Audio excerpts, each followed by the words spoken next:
I'm Sir Flowbojan Thunderhammer. And I'm Teflon Frosthammer. And I'm Cabbage Tidehammer. And this is WAK. If Amtgard knighthood means anything, you can't knife a motherfucker and keep it. And the thing that people need to understand essentially about arts and sciences events is that your scores don't matter. Do you want a black phoenix or a white phoenix? Jeez, language, man. We're on a freaking podcast, for fuck's sake. Mind-blowing experience, right? Hello, everyone, and welcome to WAK, where we discuss topics important to the Amtgard community at large and talk with interesting people from around the foam-fighting world. This week, our second week of Serpent Month, we have Sir Darko, maker of things, giver of shoulder rubs, crafter extraordinaire. Oh my god! Hey, you got the new intro, and I didn't have to remove it. Yeah, I know. Thanks. Yeah, all right. Thanks for joining us, Donnie. Yeah, no problem. We have talked to Beefy last week. Beefy is not a Serpent Knight, of course. We have quite a bit of respect for the work that he has done. We wanted to bring you on as well and talk to you a little bit about your crafting experiences. The theme that we're going for here is this is for players that might not know exactly what a Serpent Knight is, what you've done. We wanted to talk to you a little bit about your work, your experiences coming up through Serpent Belt, and any advice that you may have for some new people coming in. Before we get into all of that, though, we always start with a simple, hard question. Tell us the story of how you got into Amtgard. Oh, okay. So I was in college, and I was exiting my English class, and I ran into Zeb. How? Okay, what college was this? This was Pellissippi. Okay, that makes more sense then. Same way I got in, except it wasn't Zeb. Yeah, so Sounds like we really need to be recruiting from there now. Yeah, right. Oh yeah, we had a very what would you say? Park, non-sanctioned park or whatever. Yeah, it was big. We had a huge thing. We were actually trying to get the park included into Pellissippi, like formally. Oh, that would be cool. Yeah, but at any rate, I came out of the English class, met Zeb, just saw him. We were walking down the stairs or whatever, started talking, and I can't remember what brought it up, but I started talking about fencing because I'd been doing fencing all through high school. And I think I was checking to see if Pellissippi had like a fencing club or something of that nature. Mm-hmm. And he started talking about Amtgard. And I, in my mind, I was like nodding and smiling. In my mind, I'm like, that is the stupidest thing. Like, I need to go this way. You need to get away from this person. Yeah. And that's nearly 20 years later. Well, actually, more than 20 years later. Yeah, I was gonna say this was 99, 98. It would, yeah, that's right. Because you were just a couple years before me, I think. We started at the park that we're currently at right now, John Bynum, and I was in it for a year in 99, and then I left. And I left for a number of years. I guess it was 5 or 6 years. You're fine. I couldn't hear. Gotcha. I'm old. Yeah. It's becoming more evident every day that age is creeping up. I just turned 30 last week. Congratulations, man. You're so bitter. It's all downhill from here. It is. I got so excited. No, it gets about really to mow great my yard up till 35, and then it turns. Oh, you got 5 more years. My car insurance rates went down, so that was cool, I guess. Had nothing to do with COVID. Right? Yeah, that's actually, I knew that I was getting old when I was shopping, and I was like, those shelves would look baller in my home. Oh, no. I'm already there. Oh, no. Okay, anyway. So, yeah, you've been in just a little bit longer than I have. We never go off on tangents. It's important that you understand that we are very straight-laced on this. No tangents at all. We are like 30 episodes in for us to decide that's the direction for the show. But yeah, you were a couple of years before me. I actually got to hear stories of you before I met you, specifically because when you started, you actually built weapons that kind of complement. You had done a little bit of fencing, and you built Yes. weapons that complemented your fencing, which I thought was really cool. Yeah, it's really interesting because right there at the end of my fencing deal in high school, we had a guy who he moved up. I don't know from wherever, it's irrelevant, but he brought in. It wasn't fencing anymore. So fencing is very strict, very streamlined. You have foil, you have epee, you have saber, and they all have rules associated with them. Mm-hmm. And I mean, the rules dictate the fight. It's very straight format. So this guy brought in, it was more of, what's the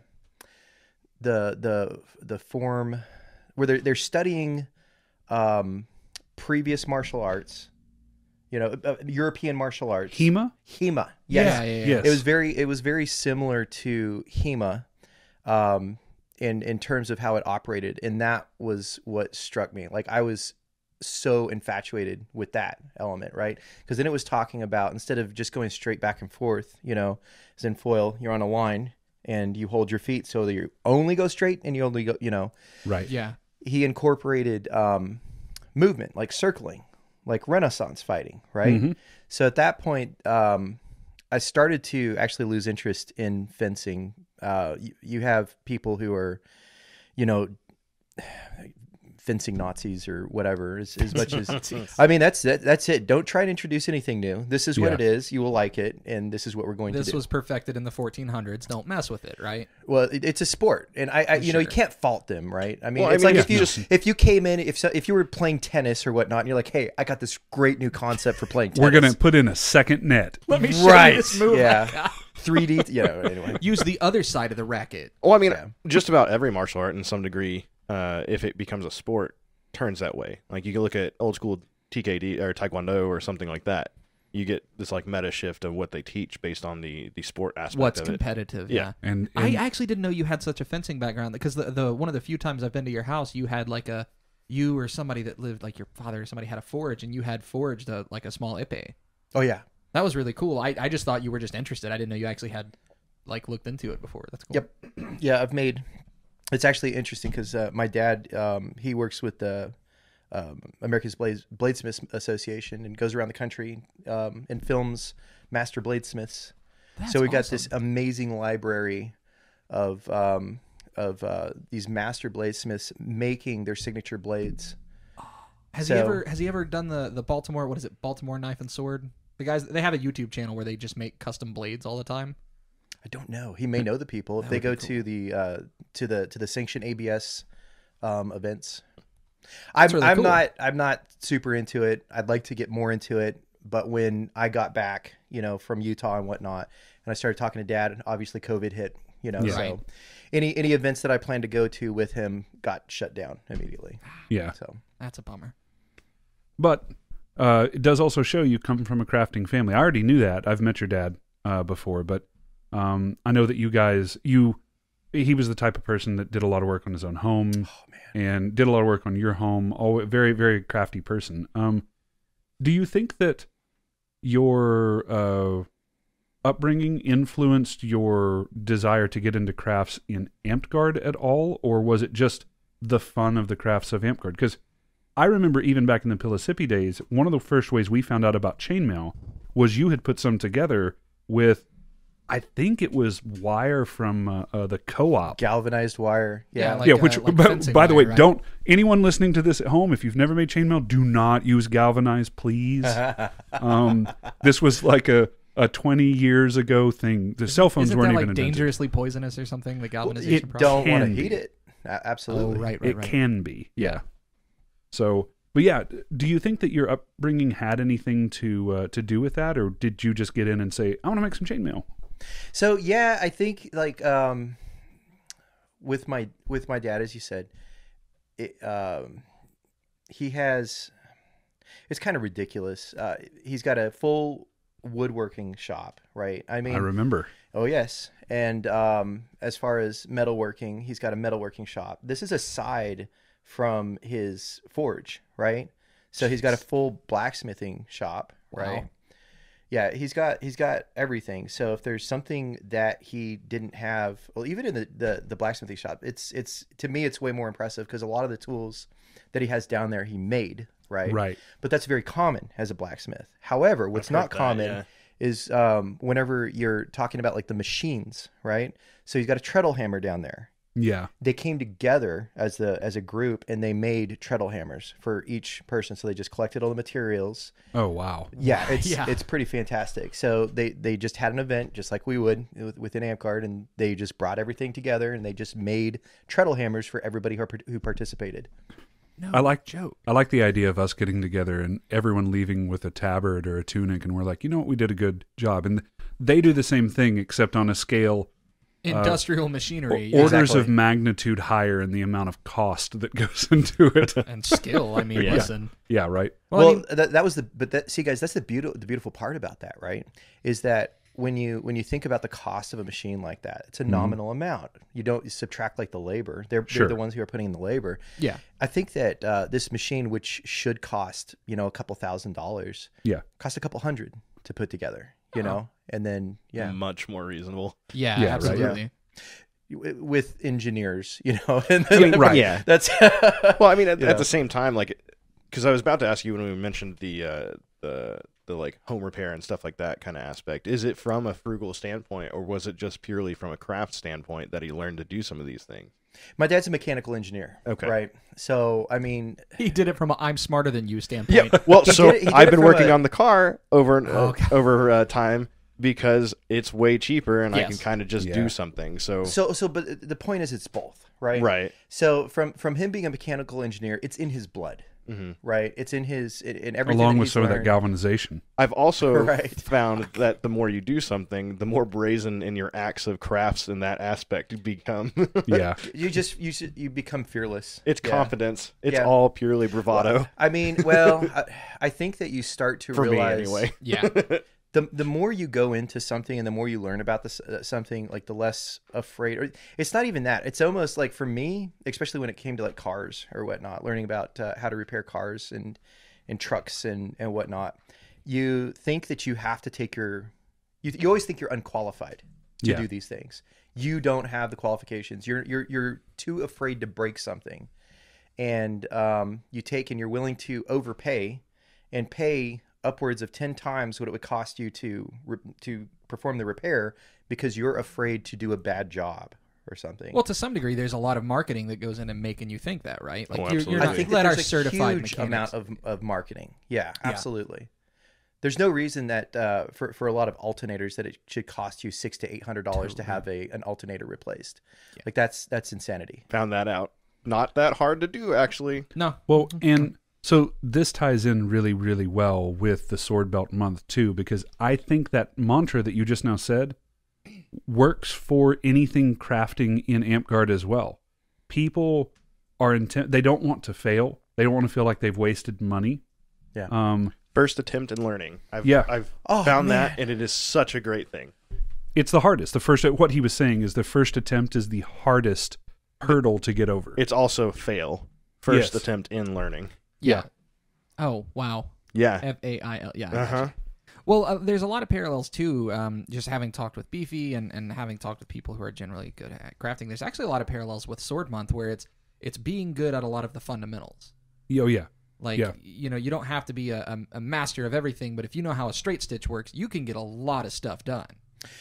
There's also the process, and this was told to me by an art teacher a long time ago. If you do not enjoy the process, you will never make anything worth looking, right? So holy shit. What's that? No, it's just a mild epiphany for me. Go ahead, but yeah, I've never thought of it that way before. You have to enjoy the process. Like, okay, whether you're welding, like laying down a bead and welding, right? Or laying down a bead in applique on a sewing machine. It's the same thing. You better appreciate what you're actually doing. You need to you need to make sure it looks good, and you need to be proud of not just the finished product, but what that looks like, right? This is why I'm bad at sewing. I hate everything.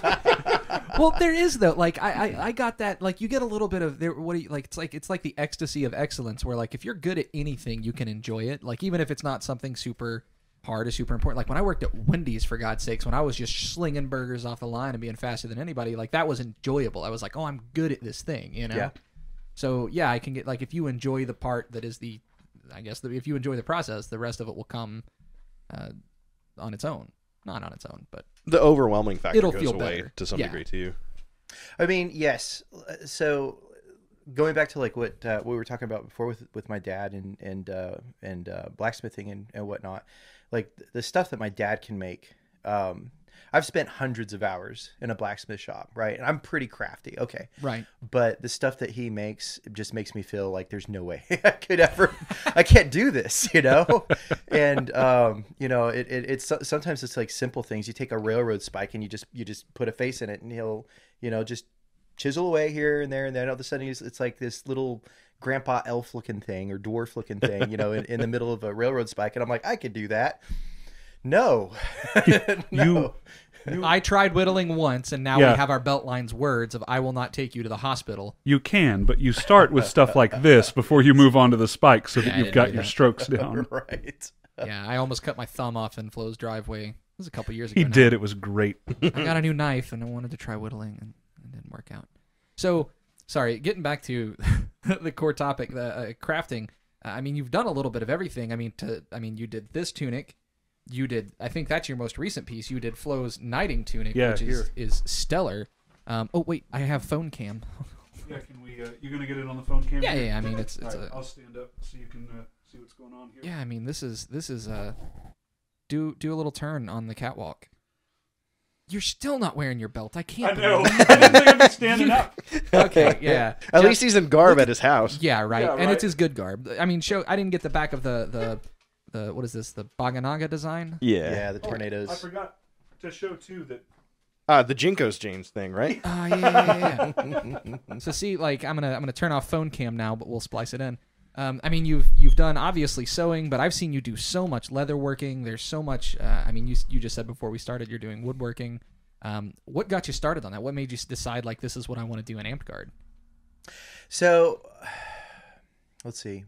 That goes back a long time, and it was Jay, Subway. That motherfucker. So he's got his hands and everything. He does, right? Dude, I'm telling you. But he was giving me such a hard time about not coming in garb, right? Because okay, so wait, who gave you a hard time about not coming in garb? Damn near Paragon Subway. peasant Subway. So back in '99, Can you get a Paragon peasant? I push for no, because it is a penalty to not having a class or having a sash. I'm already a Paragon Fuck those Flo, guys so who want a Paragon peasant. They can go do a class. I don't need your Paragon peasant. Darko, please go ahead. You have to talk over these people. no problem. So I was getting on my soapbox. Oh fuck. So back in '99, we were doing like it wasn't garb. I don't know what it was, but it wasn't garb. It couldn't be garb. Jay doesn't wear garb. Well, so when I came back in 2005, is that what we said, Flo? We were talking about the other day. Yeah, 2005 was about when you came back. Okay, so 2005, I came out to the park a couple of times, and Subway was kind of getting on me about not being in garb, and I'm like, well, make me some. So he did. and I was like, and I want. Oh and I was, boy, did it even stay together when he handed it to you? He has some decent garb. It was he's bought it.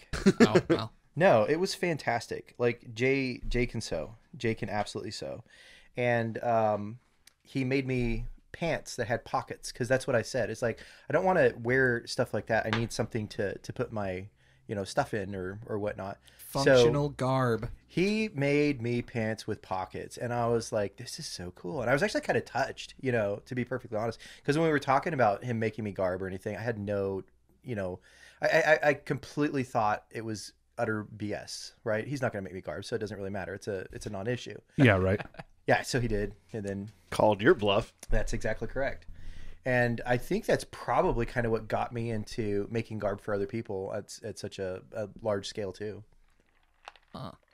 So I mean, first off, I think the worst thing any of us could ever do is call Jay out on something because he will deliver. That spiteful bastard. Yeah, it just out of spite, he'll have to I'm gonna make it now. I'm gonna do the thing. So Jay, so this is the thing that's really crazy though, because you're absolutely right, and that's how everybody knows Jay. Yeah. But the thing that's underneath it all is that he is a super he's super supportive and like wants to push his bros to be the best they can. It's nuts the shell that came in, right? It's Jay, your crazy. secret's out. Run. Yeah. It's on tape. That's dating myself just a little bit. On tape? Yeah. Yeah. I forgot what I was going to say. So okay, obviously we have your most recent piece here, and this is fucking gorgeous. I still have not managed to get anywhere near. There's a seam where the binding on the sleeve, where the stitching is so close you can hardly tell it's there. Yeah. And I mean, but it's there. Like I looked at it. I messed with that at his knighting. But that's your most recent piece. Talk about your first pieces. What were those like? Let's see. I guess I'm saying, what's the worst piece of garb you've ever made? The first piece of garb that I've ever made is actually still put together, and I was thinking about wearing it tonight. Oh, you should have. That'd been really cool. Yeah. But it has like the original Darko bunny, so I'll stand up and show kind of like what it looks like right now. Oh yeah, hit him with the turn around so that Lucas can see your back. He's going to hit you with the phone cam. Oh wow. Yeah, and get the belt too. He's actually got a great picture. And that's sick. I didn't even realize it was that complex, and I'm sitting in a room with you. Holy cow, that's amazing. Yeah, okay. And for those that don't know, his name is Donnie, so it's the Donnie Darko bunny. Yeah, I was named when I went down to a Neverwinter event. Yeah. And I had no context for what it was, so I came home and watched it. Boy, that's a common theme among us, isn't it? Yeah, pretty much. This is my name now. What's it from? I don't know. They said it's this, so I gotta watch it later. Right. Okay, fine. You gotta watch out for Florida because they name people like car door and all kinds of nonsense. Trunk latch. Trunk latch, yeah. Stinkfoot. They just went to pull apart and pick people's names. Yeah. I think Stinkfoot named himself after stepping in like the third pile of dog poo. That's what I hear, but I don't know. Right. You can never tell with their stories either. No, that one's true. They're almost as bad as Flo. Yeah, I know, right? Well, okay, so you have your Master Garber, you have your Serpent, your Knight of the Serpent awarded through Neverwinter. You're actually, there's very little on your Amped Wiki, but your Amped Wiki does say Master Garber, though you wouldn't be able to tell by the garb he normally wears. So who do we think put that there? Zeb. Yeah, we're gonna go with Zeb. Okay. I don't even have to check the update history. Yeah. Oh, I could do that. I'll put down as much money as you want to lose. So, but I've also seen you do a lot of leatherworking, and you won Grand Olympian as well at Olympiad in 2012. Mm-hmm. Yes. Yeah. Gosh. That one was the one at the Florida site that they don't have access to anymore. The really, really cool site. I'm sure there's a story there, but yeah, where the one where I broke I think it was the same event that I broke my foot that night. Yep. And I had to ride back in a car with Lexi and Tie-Dye. Bugging you this whole time, I'm sure. No, she wasn't. She was actually really happy because Tie-Dye was the other person, and me and Lexi spent most of the ride. You were gonna fly back or something. Yeah, I had flown down there, and I couldn't fly back because my foot was messed up, and I couldn't get up and down the aisles. So, oh, jeez. Yeah. I guess what I was getting at with that question is, did you also get your Grand Olympian through sewing? What is, I guess, because you've done a lot of things. You've at least done, I know leatherworking. One of my first Facebook pictures is me in a suit of armor you made. You do a little bit of everything. Like, what would you say is your favorite? And then what would you say have you gotten the farthest with? Gosh, it's such a long time ago. I'm trying to remember all the events. Come on. There was a like huge to do about that whole Grand Olympian thing. Yeah. I'm establishing your bona fides here, and so many people have gotten mad at me for saying it that way, and I'm going to say it wrong on purpose. I legit looked it up the first time you said it, and I'm like, that's not how you say bona fides. No, fuck me, we're in the South. This is what it is. Yeah. I'm just trying to build some credence here. Clearwater? Oh, fuck. Got him. Somebody asked Donnie a question. I give up. No, I mean, the question is good. I'm just trying to remember. Like, I'm buying them time. That's all. I can see the thinking going on. Yeah, but then I'm focusing on you. So it's a problem. It wasn't even a decade ago, Donnie. You all right, brother? Tomorrow, or not tomorrow, but it will be soon in a year. Oh wow.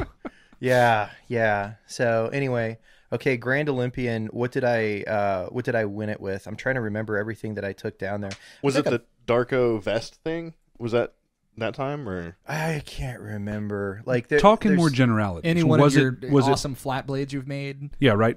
Talking more I forgot generalities. about that era of Donnie. That was it so leatherworking? Was it sewing? Was it? Yes, you had to. It was all of those things. You had to bring down so many things. You know, it's like whenever you're prepping for any sort of Dragon Master or whatnot, it's master. It's kind of like talking about weapon master at the same time. If you're only going to be good in one area, you're probably not going to win. Like you have to focus in all sorts of different disciplines. Yeah, you have to game the system on what the tournament it is.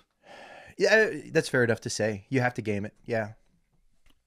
The part of what you're playing, when we've talked about this before on the show, but when you're doing and Donnie has talked, he and I had a long... We got to start seeing Darko. We're going to throw people off. Yeah, I know. Me and Darko had a long, semi-drunk conversation at an event about it, as most of our conversations at events are, about the fact that when you are going into a tournament, you are not just going up against the other participants. You're not just going up against... You all right there, bud?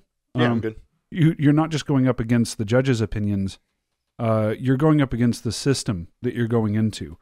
I have seen tournaments where certain categories, because of the way the tournament was built, were weighted heavier than others. Not that you just innately got a better score, but there was a better chance you could get a better score in those categories. Yeah, or like, I'm gonna be personally bitter. Or if there's a dumb theme that you get bonus points for applying to. Yes, that as well. That has also happened, and so it's something to consider. If this is kind of far down the scope, but if you're going for a Serpent Belt, you will very likely be entering things into tournaments. So you have to think about the format that the tournament's going to be run in addition to whatever you are choosing to create and enter. It's a very good point, Donnie. Darko, what's your opinion on that? On specifically. I'm gonna you took my question, damn it. Go ahead, you're good. You're good. No, go ahead, because I was gonna go steal some of the beers out of his fridge. Oh, fair enough. You can go do that then. Are those ready? Oh yeah, they're ready, but you can't get out. I'll go steal them. Have you want a beer? You had the beer he's made? Do. Yeah, okay. To keep up with our stupidity, you're gonna need it. So yeah, that kind of brings on the question for you specifically, Donnie, or Darko, whatever anyone wants to refer to. It's part of my Amp Guard name. I mean, really, guys, it's Darko. Oh no, we've been trying to like. We get called out by Jay. We get called out by Subway on it a lot. Yeah. To use the persona names. Yeah, he is. It's the sad part and truth of it. But do you believe that for Serpent specifically, you should have to place in tournaments in the Dragon Masters or whatever kind of ANS tournament that is provided by the Kingdom, or just by merit alone is okay? I think you need to be able to hold your own, in a system like that. So I think that needs to be demonstrated. Do I think that that's the end all be all? I don't think it's necessarily the end all be all. However, somebody could also make the argument for like Sword Belt or whatnot. You have like so many fantastic fighters. Well, Sword's categorized directly into tournament play, whereas Serpent Belt is not. That's kind of the question. So the culture. I mean, we do have ANS tournaments, right? But the culture and shows. You're right, but as far as like my opinion, in a way, right? So I would say that in some ways it needs to be to kind of make it held to a similar standard as like another belt. But at the same time, I don't know. It's one of those. So you have somebody who's running around making fantastic things, and they don't want to take the time to, or it's not even take the time. It's put in immense effort. Like when you're preparing for a Dragon Master, if you're not preparing probably about a year in advance, you should have no intention on winning. That's kind of my opinion, because a lot of these pieces that are being entered are probably months, in work. At least the good pieces. Yeah, at a minimum. Well, right? From people of quality. What I'm talking about is that pieces that you are competing against or actually intending to make a strong competition, play with, it's probably going to take you months to get them done. If it takes you less than, to put in like, to try and think about some of the hours that you put in on some of these projects, it almost makes you want to cry, because the just the sacrifice You know, you got to think about that in terms of. Man, I'm sorry, I can't focus on. Yeah, no, the Thunderhammer Ale is coming out. Flo genuinely brews these himself in his. I missed some in his house in there. Yeah, I couldn't. But I had my first one the other night, and it makes me. I'm like, when can we do this? I've been harassing him through text. Luke's and I do a proper pour the same way. Oh no, yeah, not exactly the same way apparently. No, I fucked that one up. But anyway, yeah, that's good audio right there. Listen. But anyway, yeah, I think that I wouldn't necessarily think about it in terms of a requirement, but I think that somebody definitely needs to have that type of stuff on their resume. So from me, the question is a little bit loaded because, as you know, AmpedGuard isn't AmpedGuard right now, and there's a lot of online A&S. Mm-hmm. And I am getting recommendations for 9th, 10th, 8th orders from online competitions where people don't get to pick up the stuff that's being made and handle it and everything else, right? So, like, I've entered stuff in competitions where I was like, man, I really hope nobody pulls it and checks this seam because, boy, it's ugly underneath or whatever, and they don't get that advantage. So is there, I guess maybe it's a separate question, but what's your take on the online A&S stuff that's currently going on? I think that what you're saying is 100% legitimate. There was somebody down in Neverwinter, and I can't remember who it was, but he was talking about this one person who was entering a competition. He said it was very Monet. And you know what that means, right? Oh, yeah, no, of course that I do, but Jeff doesn't. So if you could explain it to Jeff. Explain it to our audience, because some of them may not understand what it is. You think about like the impressionistic period of art, right? So it looks good from a distance. I think about it all of the time. Mm-hmm. If you have any reference to the idea about the impressionistic period of art, you know, it was basically you look from a distance and it looks beautiful. You can see a scape, or you know, and you get up on. So any piece that I make, yeah. I would never tell you that, Jeff. That's a yes, everybody. No, I get what you're saying though. Like the seeing from a distance is not necessarily. Well, also you can kind of hide the mistakes, which again, if you're writing things up or anything like that, definitely don't point them out. Right? Let the judges find them. Yeah. But it does. I don't know. For me, with the higher end pieces, I believe also that quality is also a thing. However, absolutely. Quantity is absolutely a thing, and quality is too to some degree. And without being able to put hands or have someone I trust and know who knows the difference between an 8th, 9th, 10th, or whatever has put hands on it, it's rough for me to want to award something that high. But at the same time, we're in unprecedented times, so even if someone slid through, maybe it's really not that big a deal. I don't know. Well, that's why I asked the question to the serpent. Oh, I know. I would say it's practically impossible, you know, and I you know, I don't know, it's too hard to gauge. Like there's been some stuff that I just thought was absolutely amazing and I loved it, but when you put your hands on it, all of a sudden you kind of like, oh, you know, the stars in your eyes start to fade because exactly what you said, Jeff, you see all sorts of things that, you know, were not necessarily visible from this direction or from this standpoint, or you really like it in this aspect, but in functionality, it's. I mean, the opposite could be very true too, because if someone's not good with a camera or the setup or something like that, their piece may look meh, but once you put your hands on it, you realize the amount of detail. Listen, this right here is doing a lot of work for people that are bad photographers that didn't used to get done. The crazy thing is, guys, though, like in terms of everything I entered, you know, I stopped trying to have like a dedicated, like this is the thing that's going to get it. Because there was so many times that I threw in items that were, we'll call it like more for fill like categories. Like you're really excited, you really want to enter this, but I've got to enter all these other things. Okay, I'm going to enter this, I'm going to enter this. Well, that was kind of the setup of the tournaments that you were entering too, because Neverwinter required you to have, I don't know, a huge amount of items, right? During the time you were pushing. Oh yeah, absolutely. Like it was like 10 or 15 items or something like that, wasn't it? The number that was in my mind was 12, so yeah. Yeah. Jeez. Yeah. So I would have like, you know, these items, which I was just, these were my showpiece items. And then all this stuff right here, which was kind of designed to more like carry, you know, and get me so I can show off these items. But these items over here, my carry pieces often scored better and were more exciting to the judges than the things that excited me, right? Yeah. So this harkens back to the scores don't matter kind of aspect from Lyndon. Yeah, right. Well, and that tournaments that are set up where artisans are having to put in what I'm going to refer to as fluff pieces, for lack of a better term.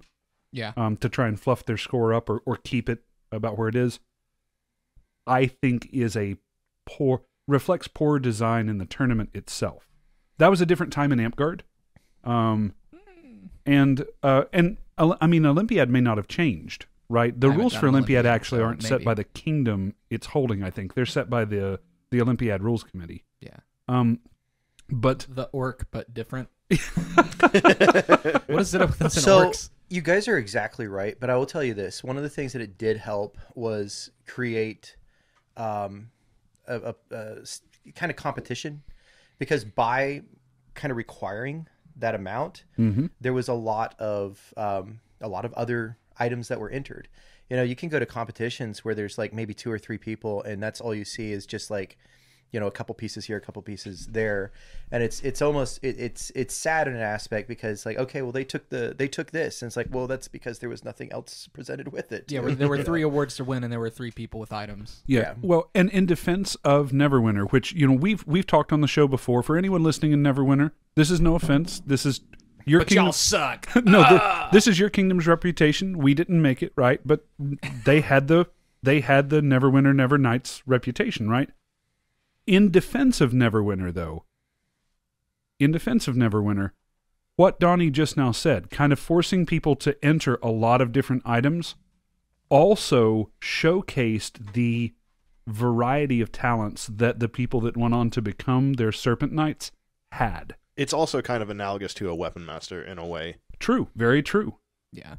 Well, like, I have the same thing, though, where, like, the stuff I'm excited about is the stuff I know judges wouldn't necessarily get interested in. Well, I mean, for a long time, if you were entering a leatherworking piece, it was not going to score as well as a sewn piece. And it's simply, which is horse shit. Right. It's just simply because judges didn't know enough. And I think that we're bridging that gap more and more, but I think it's still a problem. Donnie actually made a leather gauntlet, and this was like first of its kind sort of thing for us. I'm sure that in other places they had some version of it, but he templated everything up and made this gauntlet that was fitted. Oh, that was like a standard for a while, yeah. Yeah, it was fitted to hold to your hand. It had a back piece here so that because the vambrace would slide around, and it stopped it from sliding around.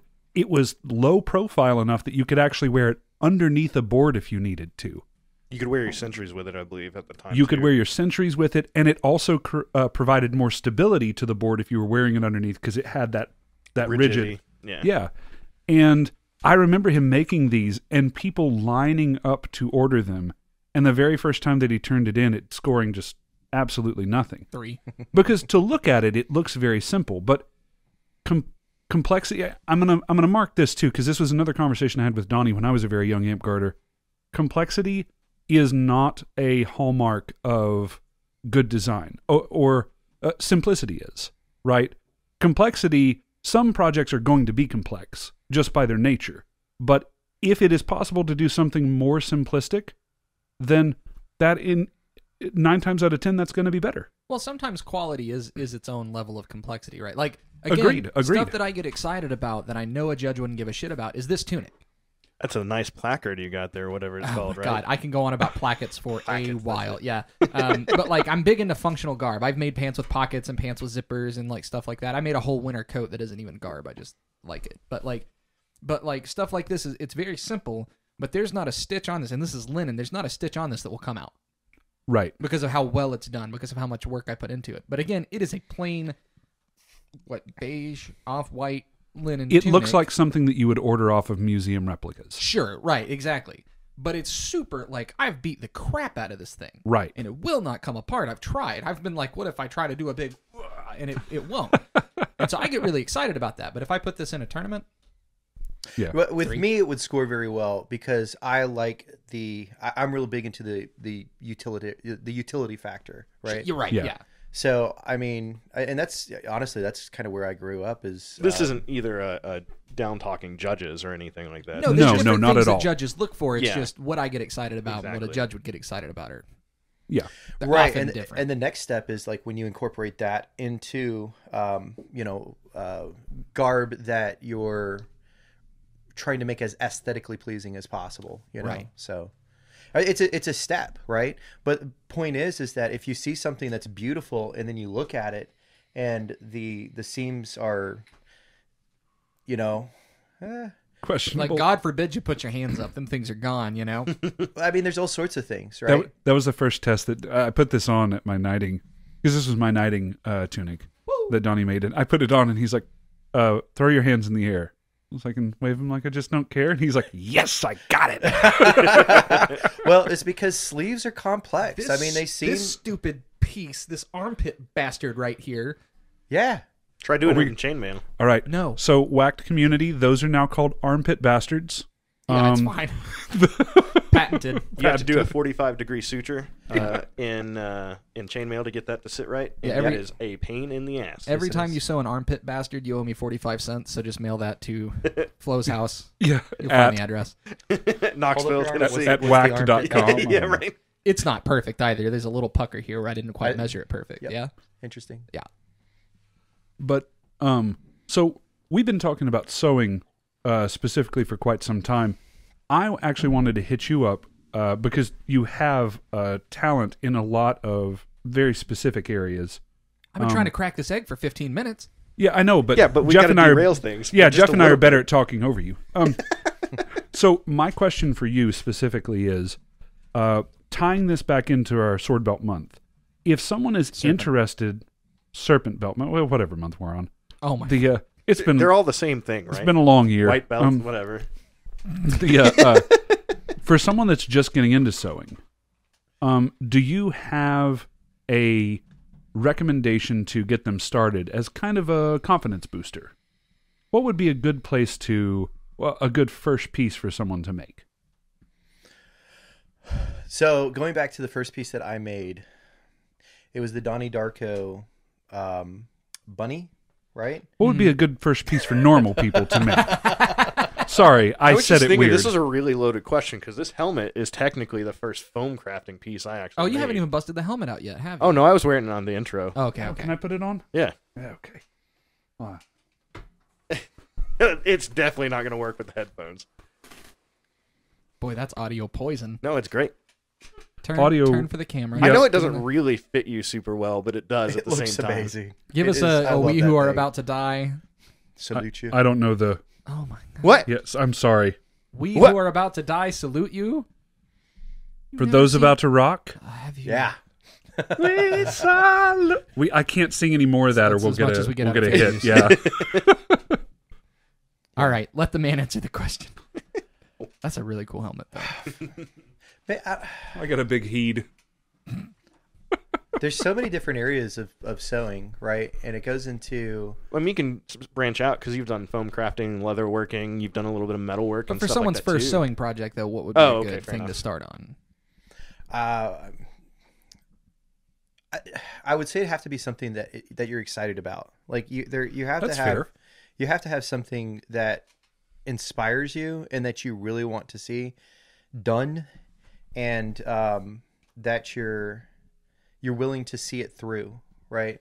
Man, slap it together if you have to. Like I'm serious. That helmet was my first true thing like that, and I had no fucking clue what I was doing.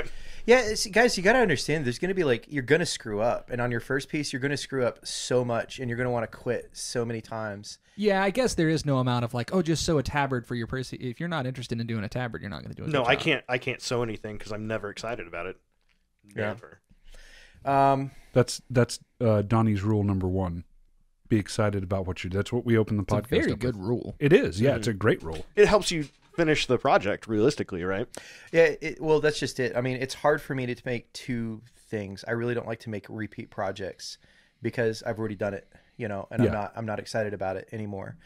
Could I? Absolutely. But do I want to? Boy, if Not you're someone really. who can repeat projects, you could do some Good for Amcard in general, though. I have repeated a lot of projects. I mean, how many of that tunic did I make? It was like 14. Well, and the bracers, Holy I think shit. that I don't know how many of the bracers that you made, but it was a lot.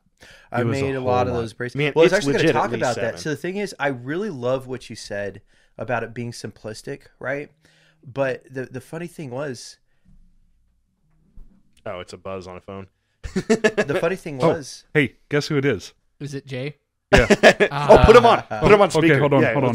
Let's make this horrible. Okay, hey Jay, you are actually on speakerphone on Donnie's episode of WAKed. Please say hello to everyone. Hello, everyone. What's the sounds question? okay. What's the question you want to ask Donnie? Hey, do you have a question for Sir Darko? I do. First time caller, long time listener. God, I can't believe we didn't Sir stage this. Darko, with all of your expertise in the serpent, what is your favorite project, your favorite end result that you've ever He stole made? my question again. Hey, fuck you, Jay. Ask it first. my favorite project that I Oh, I don't know. Can you hear him? Yes, I can. Yeah. Okay. Good. Good. I don't know. There's been a lot. I really do like the pirate coat that It's I super made. There's been see, the thing that's hard is that I've given away so much. And What I about think that steampunk sword? the steampunk sword is up there, no question about that. That one was really enjoyable to make too. Like I really just liked the idea, like coming up with these things of like, I want to incorporate this, I want to incorporate that. I can't believe I forgot about that thing until Lucas said something. It's about one of the my weapons. favorite things Yeah. I've ever seen. Yeah, It's really good. Well, and like trying to, the plasma blade, and it's like, okay, how am I going to make this? And then I have to figure out like the mechanics and what would make it look like it's working, and anyway. Yeah.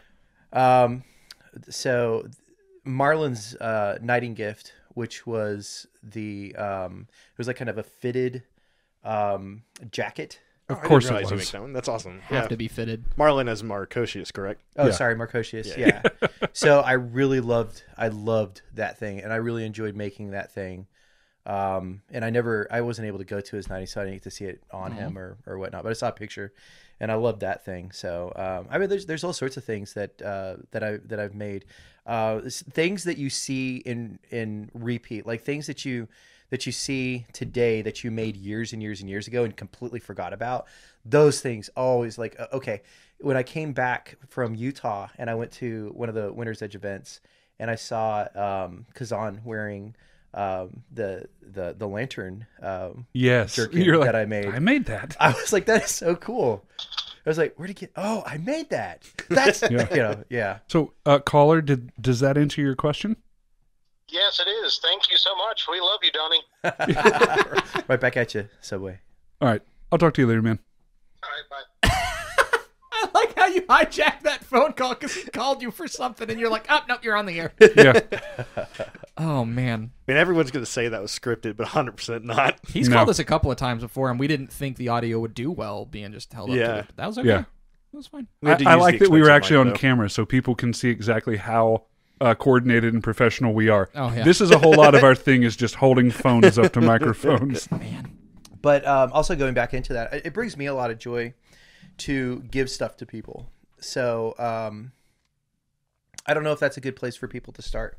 If you think about somebody who you really care about, and it's not necessarily something that you want, but something that fits them, maybe that's a way to go as well. Or that you think would fit them even. That's exactly what I'm Yeah. talking about. Fit them in terms of their personality. Yeah, you know? yeah, that's okay. Yeah. I was on the same page, and I didn't think about it being like, oh, here's a tunic that I hope fits. No, that's not. No. Because Here's a funny story. This is actually the first piece that Zeb ever sewed. It was the very first SOR piece that was ever made. Wow. And he boy, gave... the back of that looks a little rough. Oh, yeah. Yeah. Hey, you should talk the guy's first piece. That looks better than most of the stuff I've seen. That looks Yeah, cool. right? So, and this is unbleached muslin. Now, when I say gave it to me, I mean that I took it and he has never asked for it back. Used to call that ground scoring, yeah? Yeah, it's that's just not- it's just theft. Yeah. But no, I did ask him for if I could have it. He knows that I have it. He won't. He doesn't watch the show anyway, so. He watched the last episode. I'll have you know. Did he? Yeah. Oh, I'm so happy. Did you post Beefy it to tell him? The story? No, he heard the story about Beefy leaving him at a gas station. Did he beat Beefy up again? No. It might be warranted. We killed Donnie, choked to death on gummy bears. Oh, we'll have to market a different thing, don't we, on YouTube now? But this is a really good say a brand example. name. Oh, okay. This is a really good example of a piece that this is applique. Applique is usually not somewhere that if you came to me and said, hey, Flo, what's a really good piece for me to start with? I wouldn't say, hey, I want to start with applique, but Zeb made this, Gillen made this because he wanted a bandana to wear that were in his company colors, period. And that was his fighting company at the time, was the Sons of Ra. So, yeah. I'll tell you guys, I started with applique because but that's it kind of goes into what we were talking about at the top of the podcast, is kind of being unafraid, to fail. Yeah. Because it goes to the excitement, right? If you're going to say, well, I need to start here, but this is just it's just drone work, Right. For you. I mean, where's that going to lead? So you have to have a goal, and it's got to be achievable. And if you can't get there in a reasonable amount of time, are you going to stick with it? I don't know. So I would. My answer is no, because I can't stick for anything for sewing at all. Right. I If crack I'm not out the having sewing fun with machine. it. I'm like, fuck this. I could go do anything. I could lay in bed and eat Cheetos. It'd be so much more enjoyable than this. Hey, they're orange. They have vitamin C. Fair enough. Well, Fair fuck. enough. Keep the scurvy away. Yeah. What am I, gangplank now? Jeez. So, talking about Dale or sewing or whatnot, Dale came over to sew something at one point in time. Darkmoor. That's right. And he bought this really nice sewing machine, right? Mm-hmm. And I think that to an extent, they say a poor crafter blames his tools or whatnot, but you gotta have good tools. If you're gonna try and create something and your tools are just absolute garbage, Sure. what type of result are you expecting? Anyway, he had this fantastic machine, and he wasn't really sure how to use it. And he asked me how to do some of these things. Sure. And my response was, make it do it. Because that's my mentality. It's like, okay, it's just going to happen. I'm going to make this happen. It's going to happen. Honestly, I've adopted that kind of mentality. The machines will in submit to everything my now. will. That is exactly correct. We could go all 40K with it. You have to say some prayers and sacrifice some oils to it and say the sacred rites, and then Yeah. maybe the sewing machine works. Put one of the prayer seals over that. I think that's Beefy's sewing machine specifically. It needs a lot of oh god. So the eye. Tie-dye's machine, she could not get the tension right on it, and so every time it got messed up, she had to call Alexis and come over and fix it for her. Yeah. It was cursed. I was thinking a lot about tie-dye today coming onto this Oh wow. this podcast. Yeah. She actually is the person, her and Lexi are the people that forced me through my first sewing project, which was an overly ambitious tunic with sleeves. And they did by hook or by crook get me through the damn thing. But I had the same thing where I was cursed with the sewing. I could not, for whatever reason, get it to, Was it Sarah's machine? No, it was Lexi's machine, which is what made it more confusing, because Lexi was like, it never does this. I remember that. Good Lord. Yeah, and then Lexi was like, I don't know what you're doing wrong. Let me see you do it. She's like, no, that's right. Hold on. Get out of the way. Let me try it. And she'd sit down. It worked perfectly. Perfectly fine. And then okay, well, it's working now. You try it. And sit down.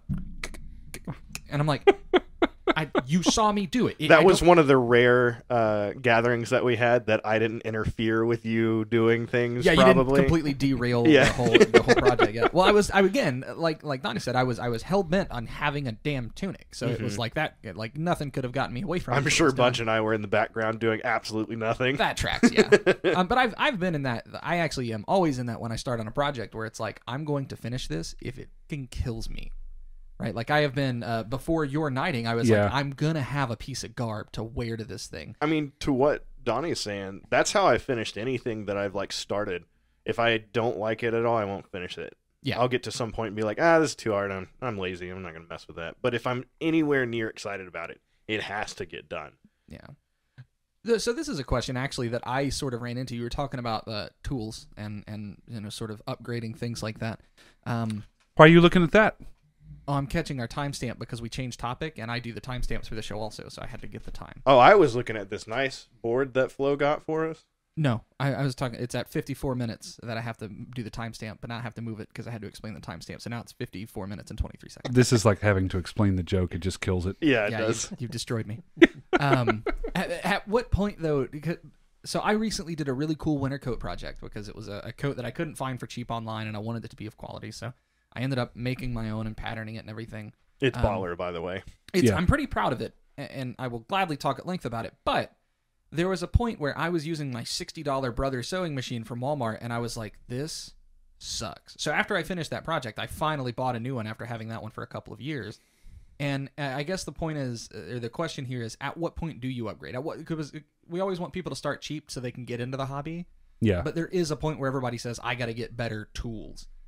Is it just when you find out they're not working for you, or when you find that you want to do something new that this one doesn't do? Like, is there a good answer for that, for when to upgrade stuff? So the way I look at things is, it's the word value, right? So it's the matter, value doesn't mean cheap. It doesn't mean cheap. It means that you're trying to get the most of a product for the least amount of money, right? Yeah. Fair, yeah. Okay.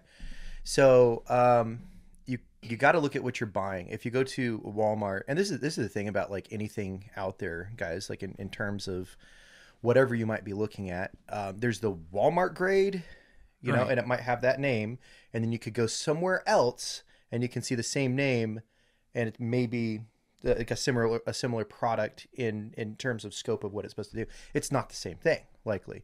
If what I'm saying is, if you go to Walmart and you get like a cheap sewing machine, it's going to work like a Walmart cheap sewing machine. You're going to hate yourself. You get what you pay for. Yeah. You're gonna hate. I mean, Sir Pudding got all the way to knighthood with his. Well, the thing that I was going for is the sewing machine that I got was one that my grandmother got my wife. Okay. Wow. Now what she did is she went to a sewing shop. Okay, and it was a Brother, and it was like a $75 Brother, but that machine that she got from a sewing shop in no way compares to the Brother that you would get at a Walmart. It's just not the same. This Brother is a beast. They're made on different production lines, and they're made for different purposes. It's the same thing with like buying Black Friday stuff. Exactly. Like you can get $100 laptop, but it's not going to be the same parts that's in a. You know, I mean, like a completely different analogy would be like if, like a lawnmower. If you get a Cub lawnmower and you go to the Cub place over here, they sell Cub. That's what they sell. Or you go to Home Depot, right? You may think you're getting the same lawnmower from either place. They are not the same. Right. Okay. So that makes sense. So the point being in that is be discerning where you're going, what you're getting, and know what you want to accomplish. Right. If it's a one-time deal or whatever, and you're willing to, that seems awfully expensive to fork out a lot of money for a crappy sewing machine to be, or go to a sewing place and ask them and just tell them what you're wanting to do and have them point you in the right direction. And it could be that you're going to spend about $30 more than you were planning or whatnot. But what you'll walk out with is so much more than what your expectations were. You know, you'll enjoy the project and you probably won't quit. Or talk to your friends or park mates or something like that. Someone's probably got something you can borrow or at least go to and use. I'm thinking about somebody like me. I'm the worst at asking advice from people. I'm so terrible about it. So. Well, I once asked you how to do applique, and you were just like, no, I'll do it for you. I don't want to show you how to do it. And I was like, why not? And you're like, I just can't. I can't teach. I can do, I can't teach. And I was like, that's fair enough. You know, it's not what I'm looking for, but I'll try it. I mean, I guess there's the adage, right? When people buy a drill, they're not buying a drill, they're buying a hole in their wall. So at a certain point, you need to figure out what it is you need to do. I've never thought of it that way, but it's so true. I mean, it's the tool is 101. just tool is just what accomplishes the goal you're looking for. Right. So I guess really, what is your goal? And talking to an expert and figure maybe spending the extra coin is actually worth it, depending on your project. I've always looked at it just in the terms of value of things, in some ways, in kind of an odd way. Like when I go to do a new craft or hobby or something like that, my benchmark used to be going to the movies. Right. So now, I don't know, what is it, $40 to go to the movie by yourself now or some junk? So that's a little bit of a different thing. But, you know, at one point it was like $10 and you're in, you got a drink or something like that. So like for my $10 for an hour and a half, 2-hour movie or something like that, then is that going to be worth my time invested in this thing? That's how I've looked at things before. But now I don't know. I kind of look at that in my hourly. Like, what do I make it work? Okay, you know, I make X dollars an hour. Well, is this going to take me more than 2 hours? Is it going to make it worth that? Yeah, right. Same thing. When you're doing a project, will you sit down and do a lot of pre-planning? Like, so you made a wrestling belt. a triad wrestling belt a little while back. Oh, he also did the wrestling belts for Knoxville at one point too, didn't you? Yeah, for the one of the local wrestling thing. The one that's right near your house that I can put in the video. I don't know, man. I can get a picture. The triad belt. Golan has it. After not winning it back from me, I want it known. That was given to whoever won, and it was I skunked every single person at the event except for boy. You really wanted that thing then. And Golan's like, why don't you go and win tournaments like this? I said, they don't put belts on the line for tournaments. He said, no, Flo, that is exactly what they put on the line for the tournaments. That is precisely what they put on the lines. But I can get a picture of it from him. Okay, he has cool. it hanging up in his house. It looks beautiful. But that I use that as an example because I know that because of the nature of that piece, it's very thick leather.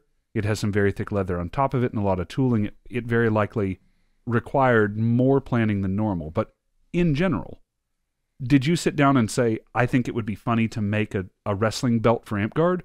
Or did you say, something like this would be really cool and take a day, a week, a month, a year to kind of slowly sketch it out? Beefy was on the fence of he doesn't plan ahead. So I wanted to get your take on it. 2/3 of the time spent on a project is just planning it out, just like mapping out what I'm going to do. Like, me and you can never work on projects together. So, they'll never get done. Was the triad wrestling belt, did it have a reason, or did you like, you know what, a wrestling belt will show a big Valve nut. No, well, not just a big valve nut, but my skills across this thing. This is a great piece to display my craftsmanship on. Because it's massive and you have a good, canvas to put your leatherworking skills on it and everything like that. Wow. Huh. I didn't think about it that Too way. long ago? No, it was made because it was either Zeb or Golan that asked me to make it for them, and it was more of I wanted to make something that they would be proud of, right? Dang it. I forgot Golan actually paid for that. Okay, Golan, I'm sorry, it's your belt. It was just on loan to me for beating all of you. Yeah, but that was the idea, is I wanted them to be excited about it. There was a big to do like a long time ago with just like making projects for an award, right? The concept of making projects for an award. And it's something that's always set with me, like, why am I doing this? What am I doing? Why is this, important or something like that? And a lot of what I've done, is the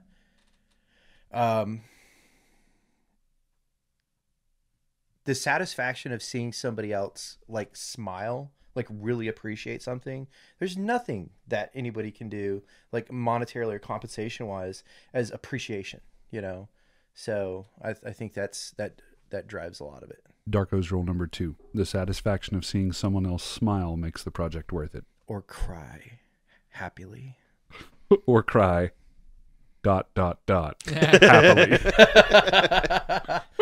Yeah, I could totally make a weapon to make somebody cry, right? That's going to work out. Wrong type of cry. ... happily. I will be happy, baby. baby. Slide this nickel off the table. We're just going to put that in the old pocket. It's old honest. Who's on the nickel? Shit. I don't remember, damn it. Honest. It's Jefferson? Jefferson, yeah. Honest Jefferson. Mm-hmm. That's for me. I only carry debit cards nowadays. I don't know who's on the money anymore. I know, right? Just chip me. Just go ahead and chip me and make it how I do all my transactions. I don't care. Give me a cred stick. Yeah, all right, we're good. Yeah. No, I'm a pass on that one. So we've sort of touched on the idea of process, and you've said you spend more time planning than actually doing the thing, which I think is appropriate. At a certain point, materials are expensive and don't waste them. Well, sometimes it's just the complexity of doing something, right? So when you think about like applicating something that goes from the back of a tunic over to the front of the tunic or something like that, and you got to think about how it's laying the whole way through. It's not it's not always just that simple, you know. I don't think I've ever done a sleeve that didn't take 30 minutes. And it takes 2 minutes to sew the sleeve, but it takes 28 minutes to position it, pull it, pin it, pull it, pin it, pull it. Listeners, you could just never attempt anything like that because it sounds crazy. Yeah, so I've heard that if you pay someone else to do something like that, it works with really money? well. Yeah. Mm-hmm. Oh, that sounds great. I got 5 cents. What does that give me? Or trade your crafts. That's also something really nicely done. It is, but this goes back to something Donnie said earlier, which is there is one of the hallmarks I think of a good crafter is that you get excited about it. You're wanting to do it not because of the monetary thing or just saying, "Oh, I want a cool piece of garb."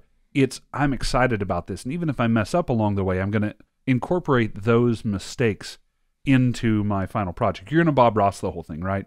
You're going to have a lot of happy little accidents. Yeah. Oh, I thought you were going to beat the devil out of it. Well, you know, making those mistakes like along the way is the best teacher in terms of how to not, like, you know what's going to happen, so you know why you do these certain steps in the process, you know? So, I mean, or even physically how you do it, because you may go into it not knowing how to do a certain aspect of it, but once you've done it, you're like, oh, I really messed that up, but I know how to do it now. Right. Or not to be afraid to mess up because you know how to correct it if you do. Yes. Yeah. Just French seam the sleeve, right? Yeah. Had just one sleeve shorter than the other is no problem. So are you big on doing mock-ups? seams. You do like with leatherworking, I know a lot of people do like poster board cutouts and stuff. Like, where are you at on the mock-up scene? Because Beefy says he doesn't do them at all. So I didn't know, like, some people don't, like, I don't do mock-ups when I make stuff either. I just sort of wing it, but I guess it depends upon what it is, right? Okay. I generally do make patterns, just because, man, like, if I make something, you may not see its mistakes, but I know where the mistakes are, and when I look at it, I will only ever see the mistakes. Yep. And it drives me crazy, right? So I try to look at it from that perspective. When I see it, I want to be excited about it. I want to love it, and I don't want to look at it and say, well, that's where I screwed up, and that's all I see, and my eye keeps going there, you know? Yeah. That makes sense. So, but like, okay, are we talking about like patterning? You know, when we're saying mock-ups, or what? I mean, it could be patterning to, like, I know a lot of people in leatherworking sometimes make a poster board, like, full cutout of, like, let's say a bracer, and let's use your double thing as a thing. Did you make a pattern that had the trapezoid piece up here? Well, that was the thing I was going to talk about. I love the fact that you said it was like it looks simple, but the amount of those things are crazy. Yeah, trial and error. Like creating something, realizing, okay, it's not functional here. I need to move this down to exactly right here to make sure that this is protected. But then you can actually like move your arm here without it pinching. You know, and then have the elbow and have it adjustable depending upon the size of somebody's arm. So stretch it out here, stretch it out here, stretch it out here, so that it absolutely just ended right at the elbow. You know, so that if nothing's more frustrating in amp guard than getting hit on your armor that would never hit your body. Yeah. Right. And now you gotta call it. So trying to make it, you know, armor, but not exactly form fitting, but definitely not something that's going to cost you, you know. Rule of cool, make pointy stuff. Right. I'm all for the rule of cool. Listen, I would be down. So, yeah, but I mean, I think at the end you want it to look effortless, you know, somewhat effortless too. I think that's your bracers come up that way really well, because like I've dabbled in a lot of things, so I can see some of the complexities in them. And whenever back then, because I was probably, I don't know, 15 to 18 whenever, and I'm 32 now, when those things got made, and I could tell, like, just because of the layering of how he put the pieces together and which type of leather he used in different sections was a big deal. Fasteners, everything. Yeah, and that's a big thing, like, knowing that the transference between here's the hardened piece and here's a hardened piece, and then this little piece right here so you could bend and move was a lighter, like, pig skin or something like that, so that it could still be strong yet flexible, was a big deal. Yeah. Yeah, there was a pinching issue early on right here. I remember. Yeah, so it was a matter of like figuring out how to form them so that there wasn't a that pinching issue, and then also had to incorporate the joint or whatever. Yeah. You said you did use different rivets too, because didn't you use some mixture of copper rivets versus pop rivets or something like that? I did. Yeah. I had to go to let's see. I think I can't remember. It was such a long time ago, but I know it was like 15 years ago. Yeah, and then you could like my head initially went to sewing, but you couldn't sew it on because as you move your wrist back and forth, then this had to be able to flex along with it, or it's going to move the whole piece up, and all of a sudden what you're trying to accomplish means nothing. Do you still have any of those? I think Darko, I think, has one still. Jay or Subway probably still has one or two of his. Oh, call him. He's got his phone on him.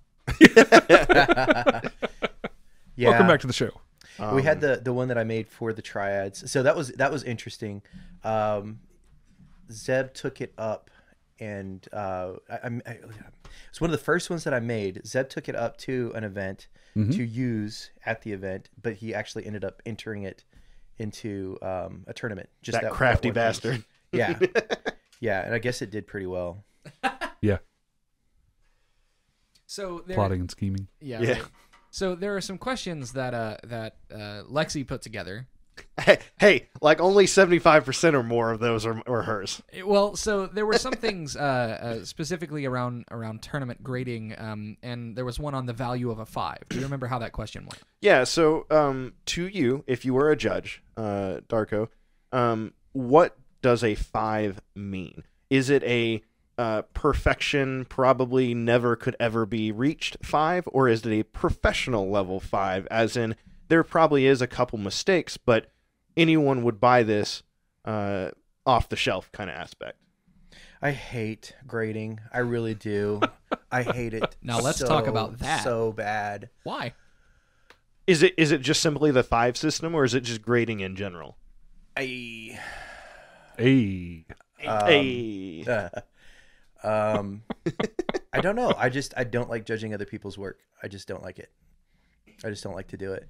As far as what a 5 means for me, it means that I've accomplished, my goals, I guess. Like talking about it from like the receiving aspect of getting a 5, the way that I would look at it is it's as close to as accomplishing my goal as I could get, right? I don't do I expect to get a 5? No, because getting a 5 is, I guess, in my mind, getting to a perfect piece, right? There's going to be flaws in what you make. Yeah, sure. Even if you don't necessarily see them initially, they will be pointed out to you. Right? So, only if you're bad at hiding them. Right. Yeah. But, no one's going to know that we the figured sleeve out is how the one French side. seam was invented. We cracked the case, everyone. Like, I don't know. I liked, I want to give everybody a 5. Is kind of like my personality. It's like, oh, I like it. You did a good job. Would you judge for the next competition that I enter? Don't want to judge. Flo, you're on to something. All right, we got to get Subway and Darko. We got to get 3 more. Do you feel the same way when you're being judged, though?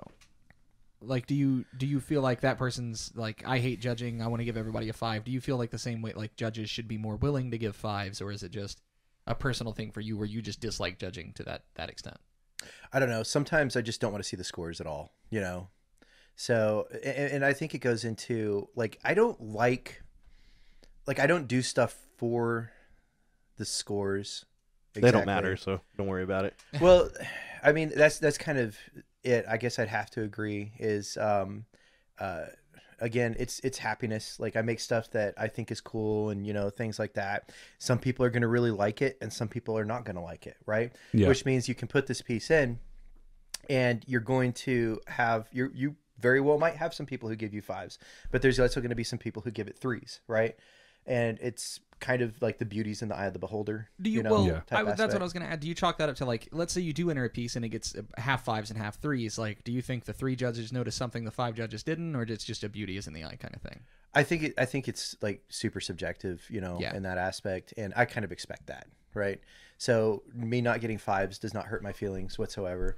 It probably did in the beginning, right? It's like I spent so much time on this and blah, blah, I turn it in, and now somebody gives it a 3 and I'm just like, cool, whatever. You didn't like it. But you're not in it for the scores or for the prestige or anything. Like, it's just because you wanted to make something.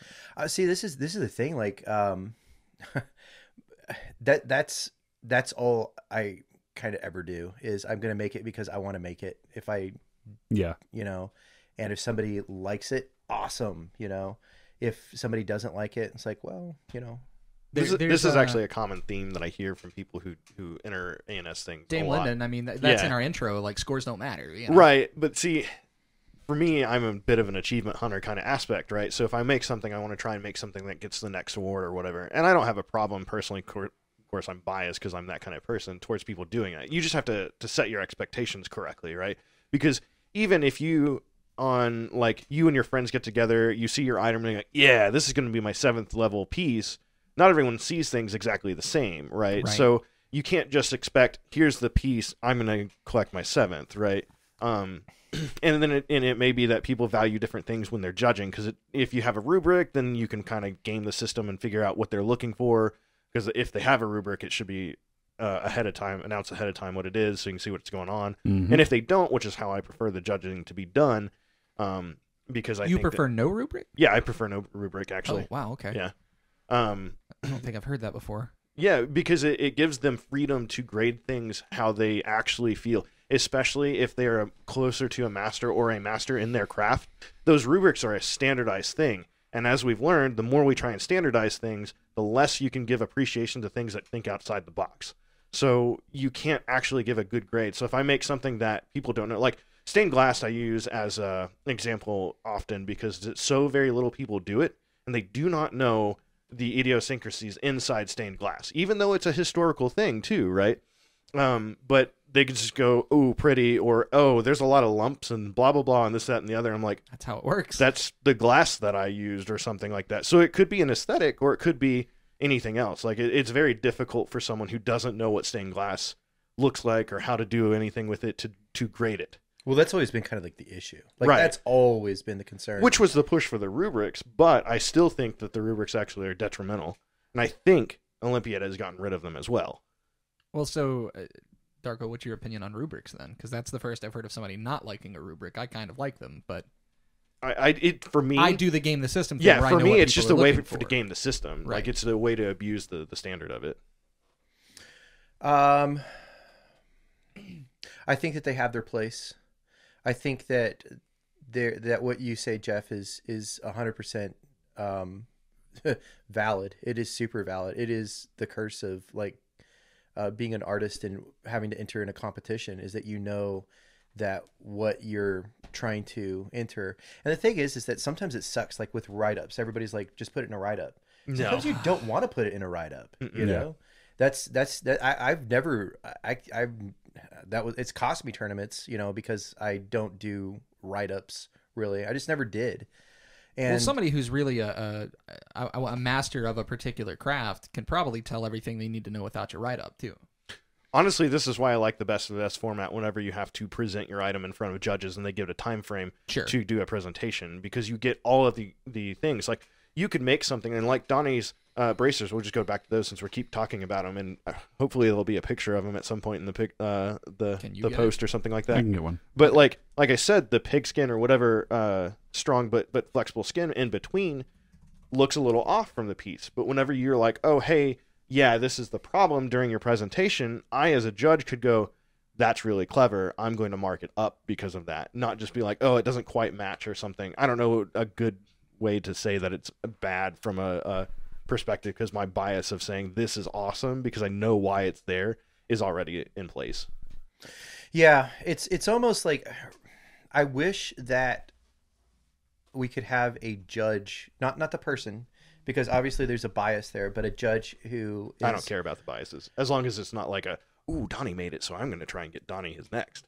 But no, I understand that. But I mean, I understand that point of view. Mm-hmm. So, but if you had a judge who came in and saw a piece, picked it up, they know a lot about that, and then therefore they could talk about it to the other judges about. Oh yeah, I'm definitely for judges talking. Also, I do not like the can't talk to the judges. Silent auction style of judging. I think that they kind of have to. Like, and even if we weren't supposed to, I've done it, because I don't think it's fair to the participant. No, not at all. If I'm not familiar, like there was one where it's I guess crochet or what. I could not grade a crochet thing to. No, I would want to grab. Well, it's there in front of you, so what are you going to do? Right, exactly. This is where the argument for rubrics is a thing. But again, you're going to have to cover how many different categories, inside those categories, the subcategories of those things and stuff like that. You can't make enough rubrics to do that. So you have to have some freedom to it. I just think we haven't put enough committees on making those rubrics yet. Oh, God. No. So I think that rubrics are a really good idea. I think that's not a good idea for a judge. I think it's for a sense of grading an item. I think it's a good idea for a judge to have as a bounce if they don't know the craft. Yeah, I think that rubrics are a good idea when it comes to lower level awards, to park level sort of things, where theoretically you would have less people that were exposed to less crafts, but any craft might be entered. As people get higher in their craft, or as they enter higher level tournaments, like a kingdom level tournament, I think that the rubric kind of goes away. And this does something else that I know that Teflon has been really, really big on for a while. It distinguishes tournaments from one another. It adds more, and like this tournament at your barony is a barony level tournament. It has different rules that do not expect that things are going to be quite as sharp. And so we have helping documents in the form of these rubrics that will coach you through this situation where someone enters an entire suit of chainmail and you've never seen chainmail before.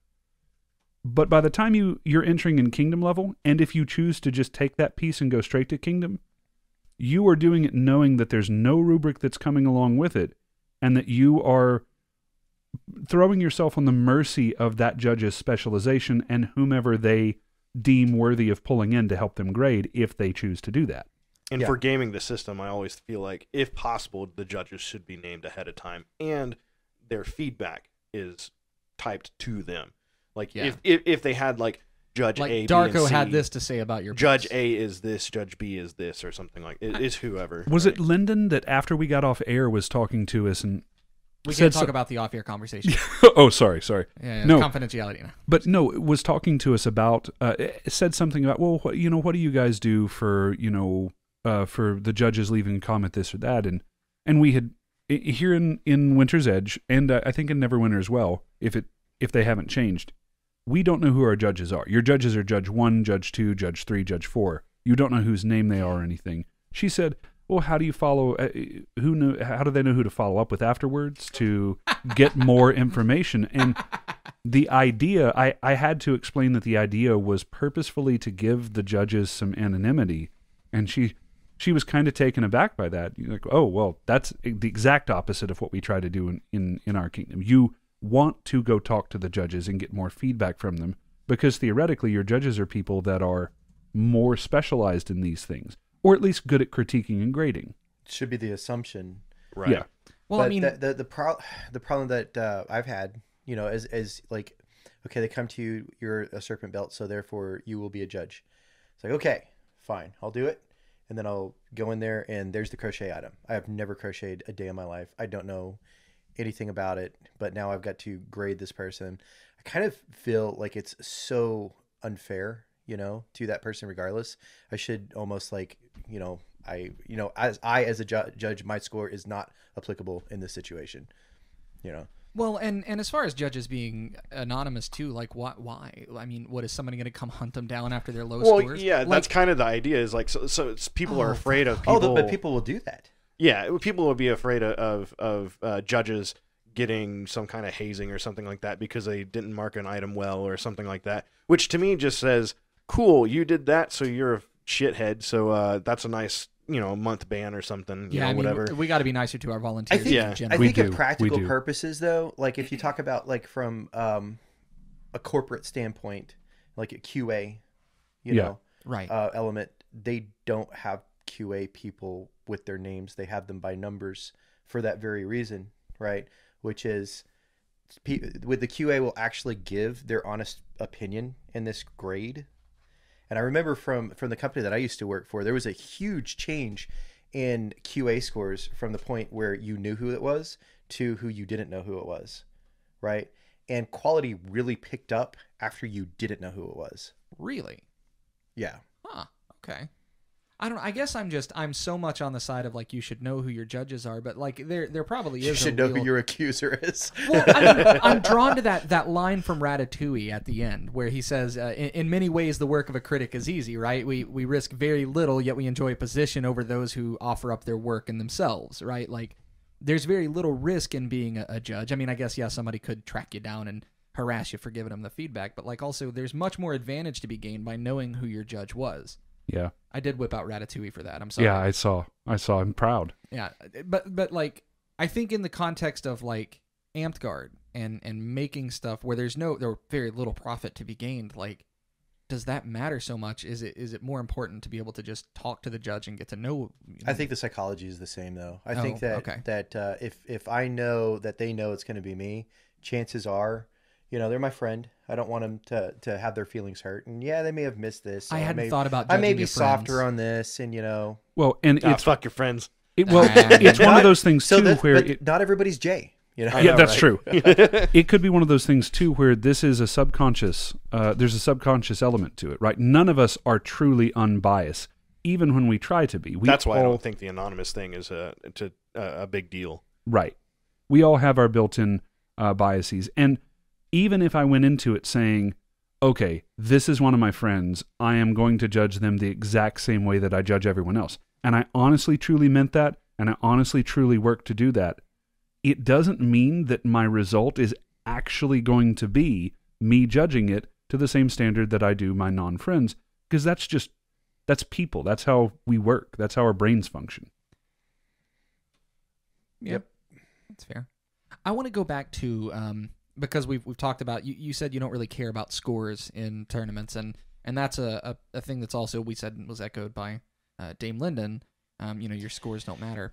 Is that easier to say now that you've got the belt? If you went back to a time before you had the belt, would you still say that scores don't matter? Get him, Lucas. Well, it's easier to say now that I have the experience. It's not the belt necessarily, but the experience. I think in anything in life, experience matters and how you're going to deal with stuff.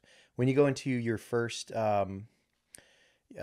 competition and you get those scores back and, you're just like really excited and your jaw drops, not in a good way, right. It's hard. And sometimes you kind of want to run and hide, so it's a matter of what are you going to do with that feedback? Is it going to crush your soul? Or are you going to take it for what it's worth? And some of it's going to be worth a lot, and some of it's going to be worth not so much, right? And you have to learn to discern, what's what, which is the difference. Some of the stuff you're going to put in, and you're going to realize that it's, your first effort in this area, and therefore you're pretty well aware. And quite honestly, you're hoping to learn, Right. So when you get a low score, it doesn't break your heart. What will break your heart is if you get the low score and you don't have comments or like, try harder or, or something like that. Like that's actually why I want the judges' names on the piece of paper, because they're less likely to put the try harder kind of aspect to it. I would say that's more of like a responsibility of the person who's running like the tournament. This is where the reverse quality control can still work. You say, hey, I got feedback from Judge A that just said try harder, you suck. And then you can go, okay, Judge A was Flo. Hey, Flo, we need to talk because you're a jerk. The problem we run out of volunteers. That's a really good point. Because that's what we've had problems with Winner's Edge, is that we've had a judge or two who've been problematic, but when it comes to getting volunteers, we still only get enough judges that we have to include the one or two that have been problematic. So this is why I don't care, and I say we put the names on it, and it'll fix itself. Well, I think that if you just hold people like accountable, right, for what they do, it's not necessarily, and I don't think that the people who are being judged are the ones who should hold them accountable. It's it kind of goes into that aspect. Like if you have a QA person, all right. So going back to this analogy, or not, it is what happened. when everybody had their name on it, right? There were certain people who you expected, oh, well, they just, they hate everybody. Like you thought that they were just a terrible person, when quite honestly, they may only be the honest person on there, right? And then once you start holding, so you have a manager over there who now everybody's, anonymous or whatever, as far as but now it's a matter of somebody's judging hard or scoring you hard. What are they saying about it? Is it actual? Could your position be held accountable if you're not doing things in the right manner? Yeah, but it's completely invisible. Our judging is not completely invisible. I can walk into wherever they're at. Usually it's in a congregated area anyway, and look over and see who's judging. And highly likely I can pick out who's judging which items based on what the comments there are from each and everything that's been put onto it. It's not a perfect system. There's no question. No, and again, that's why I'm for it, because why not just hit it in the head and be like, oh, well, I'm pretty sure it's this guy who did it, so it's because they don't like me. Right. No, I understand it. I've seen it both ways, and I've dealt with both ways, and I'll tell you, like, as far as because in the work scenario, I don't have to know who the judge is. Right. I just it just doesn't bother me. For me, in the good work feedback scenario, is good feedback. If you get feedback, It's that's the total feedback. ass. So that's again, that's why I want the judges to be named, because I think it's more likely that a judge will give better feedback if they're named, because they're held accountable immediately. You're tackling that's it the other way, right? Yeah, I think it's just a matter of accountability. I mean, you said it too. I expect people to be accountable. Well, here's the thing: is that we trash our volunteers often, right? So don't we though? Right. So if we're putting a volunteer in the middle, they're unlikely to actually do any work for it. And I think that if you are getting judges who are willing to be named and put into it, they're more willing to actually give good feedback and good scores than someone who can hide behind someone else. Or they're not going to be willing to do it at all. That's the risk. I mean, and a lot of this goes back to I kind of see it from Darko's point of view now that he's mentioned the QA thing. A lot of this goes back to your particular, and I want to say that I side with you on this. Your particular like of something like a best of the best, well, where we're on the right sides of the table then. Yeah, where it's where it is more of a, you are coming in front of people, and it's kind of like a show like Chopped, where you go on and you present your dish, and they'll say, yeah, this part was really good. I think that you had good flavor here. Your chicken was a little dry, and instead of being bitter about it, you're now in this position where you can say, yes, chef. Yes, chef. Thank you, chef. And get actual live feedback from people. Yeah. Well, but one of the things that you're saying right there is kind of important. Yes, chef. Right. That's a sign of respect and a sign of like saying, I recognize you as a superior in this area. Yes. Well, you also, with that format, this is why I think that format is better too. You can get the tone inside the critique rather than just the blunt critique potentially. Right. Some things can read more. But tone can take away as much as it gives. Sure. Absolutely. But you can also play it like. Also, just to your yes chef argument there, the lines usually preceding yes chef are calling someone a fucking donut or calling them an idiot sandwich. So I don't know. I'm okay with that. Okay, oh my okay. God. In some of the shows they are, in some of them they're not. I mean, I use Chopped as an example instead of Gordon Ramsay. One, because I think his name is trademarked, and now we're going to get sued just for mentioning him. And sorry, chef. Yeah, and two, because Chopped is not set up in that format. It's very much a, here's some good things you did, here's some bad things you did. Like, I want you to improve your craft. That's fair. Yeah, because in that format, you also are able to kind of sweeten them up, so to speak, before you give them the harder critiques, where you can't really in text because the tone's never there. Okay. And I don't know how many times you've gotten any feedback, because when Lexi entered tournaments over and over again, she stopped entering tournaments because she stopped getting feedback, or at least critical feedback. Is like, good job, and that's it. Good feedback is hard to leave. I actually helped Vidalia judge on one of the online AOS. Yeah, because the amount of stuff, again, goes back to lowering the entrant count, or lowering the amount of items per entrant, so then you actually have enough time to spend with each thing. Yeah, but a tournament that people want to be in, too, is, I mean, no matter how low you make the item count, if it's a good tournament that a lot of people want, you're still screwed, right? And, like, I helped Vidalia judge one of these tournaments that was an online thing, and I genuinely ended up in this position where, like, I was typing out a page of feedback for everybody. And, Vidalia looks over, she looks at what I've got written up, she goes, holy shit, how many have you gone through? And I'm like, 3. And she's like, I'm doing a paragraph on all of these. I'm doing one paragraph. And I'm like, but that's not I have so much to say about this belt. Again, that's why your judges should be known, so you can go back and talk to people. What I think, in terms of like having been the judge, like I don't know, it's you have so much to get through, kind of like what you were talking about, and there's certain things that catch your eye and certain things that don't catch your eye, and sometimes you just don't know necessarily what to say about an item to make it better. I kind of like the thing that we just did with an online, and I know that we were kind of like crapping on it a little bit in terms of like, well, it's not there, you can't touch it, and you can't see all this stuff. For high level awards, we can make the distinction, I think. Well, what I was thinking is it'd be nice if you had a combination of both. No, right? Absolutely. So I think if you were able to enter, like photos of these things, and then the judges saw that and they kind of knew what they wanted to look when they finally got there, but they also knew kind of what they wanted to say about it. And then you can be much more critical. That's actually a really interesting format idea, is where you enter your stuff ahead of time through pictures, and that way the judges are ahead of time able to do things, and if they don't make it, it's a less of a problem than trying to scramble to find volunteers as well. But then once you get there, it's just a quick, hey, I wanted to look at these things, and then get it done. And holy crap, I imagine that would be way less time than having to do a Dragon Master. Well, there's another thing too. Is like maybe I want to express like all sorts of feedback on here, right? But at the same time, I've got all these other items together. I can't. I have to write it down. Absolutely. It's like this is impossible to do. I actually just had an idea that's kind of a hybrid of those two, but basically you do an online tournament where it's like anybody can enter as many things as they want. I can enter 30 damn items if I want to, and the judges go through and pick the top 10.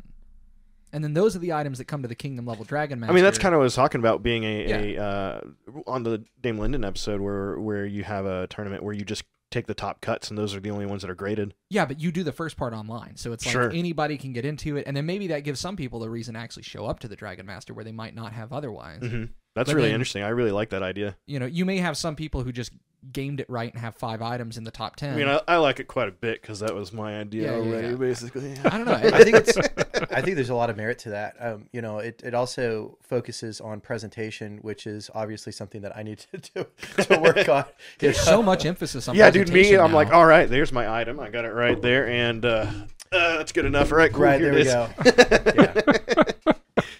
There's no belt around it or like a flower in the top of the bottle or anything like that. Man. Well, I mean, it could enter my beer. I didn't think about that. Yeah, you totally could. Totally can. And man, and that's the other thing is that you like with Jay. He'd say anybody who enters food automatically gets a 5. I actually, so when we were Jay is straight edge though. He would give the beer a 0, right? Yeah, I don't know. But he still entered it's a food thing, so I don't know. Food, so there's a possibility. Although it could get a 0 because he doesn't like it. Yeah. That's where I'm torn. He may smell it. We don't have Subway judge competitions anymore. After he said, "These are my rules," and then he actually abided. Yeah, by if you all had of to them. read it, then it was a 0, automatic 0, and then if you could eat it, it was an automatic 5. Yes, I told him that he could. Game this system, right? I entered a poem, and I said he could eat the paper, and that didn't get a 5. Yeah. I baked chocolate chip cookies. You need to read it, write it on a piece of gum. Then you might. No, you bake a cake and then just write it on like "Happy Birthday," but instead it's a poem. Man, I need a lot of cakes. Yeah. This is pretty long. Oh no, how terrible! Oh dang.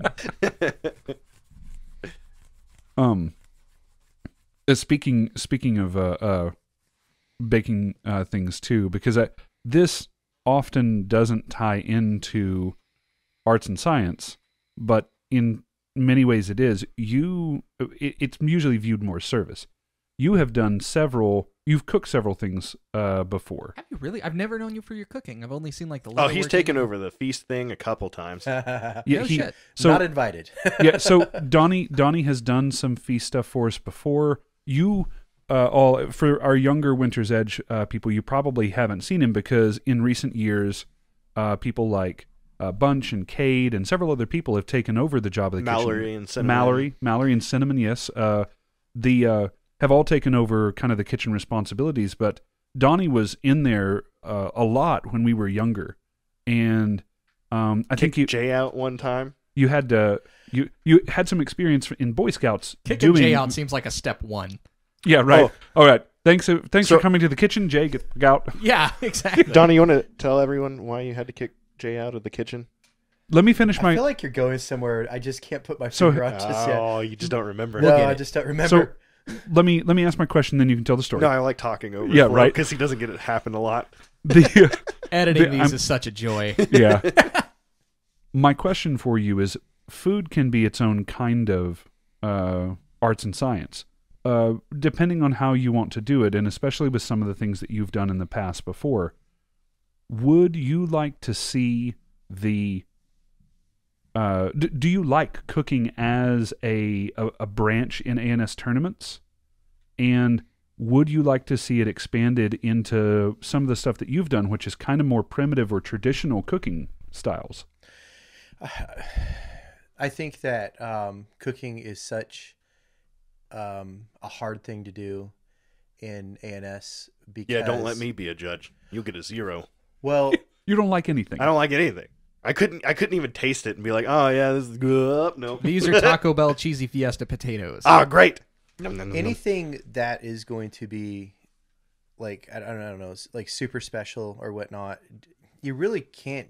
There's going to be transportation involved. There's also once tough. You get it there, it's really really difficult. I did it once, and it was a big eye opener. And it was. What did you enter? It was gumbo. Mm-hmm. And it was devastating. I missed out on gumbo? It was real good. Aww. I had a lot of gumbo. I was judging. I was judging that one. But Wait, it's you're something... allergic to shrimp.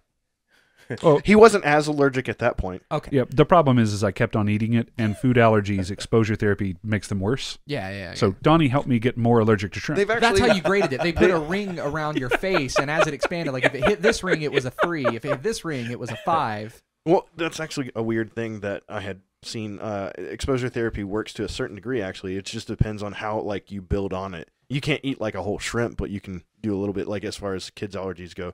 There was a big For legal to-do. reasons, I have to say none of us are licensed. No, we're not, but I saw it on a advice. documentary thing from a doctor who had a kid who had peanut allergies.